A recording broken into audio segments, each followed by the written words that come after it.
தனக்கு பிள்ளையா பிறந்தவன் அந்த கனவை நிறைவேற்றி வைத்தான். இதே மண்ணில், இதே சோழ மண்ணில். அந்த கதை உங்களுக்கு ஞாபகம் இருக்கிறதா? ஒரு புராண கதை. கமலவதின்னு ஒரு சோழ நாட்டு அரசி. ரொம்ப வருஷமாக அவங்களுக்கு குழந்தைகள் இல்லை.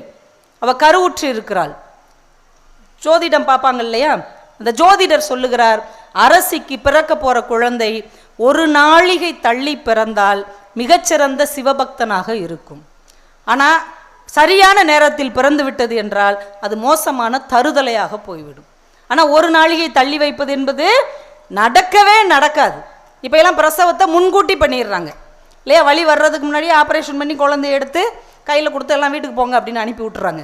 ஆனால் பிரசவத்தை முன்கூட்டி செய்ய முடியுமே தவிர தள்ளி வைக்க முடியுமா? இங்கே உள்ள பெண்கள் சொல்லுங்க, நான் 1 மணி நேரம் கழிச்சு தான் பிள்ளை பெறுவேன் அப்படின்னு வலி வந்தோடனே சொல்ல முடியுமா? ஆனால் அந்த அரசி சொல்லுகிறாள், எப்படியாவது ஒரு நாளிகை இந்த பிரசவத்தை நான் தள்ளி போடத்தான் செய்வேன். அம்மா முடியாதுமா, இயற்கையோடு உன்னால் போராட முடியாது, இதுதான் உன் பிள்ளையின் விதி. அந்த தாய் சொன்னால், என் பிள்ளையின் விதியை இயற்கை தீர்மானிக்க விடமாட்டேன், நான் தீர்மானிப்பேன்.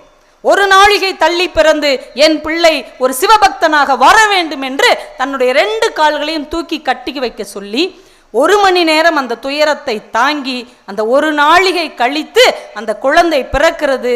அந்த குழந்தையின் கண்கள் அப்படியே செவந்து இருக்குது, வயிற்றுக்குள்ளே அதிக நேரம் இருந்ததால். அரசிக்கு பக்கத்தில் கொண்டு வந்து காட்டுகிறார்கள்.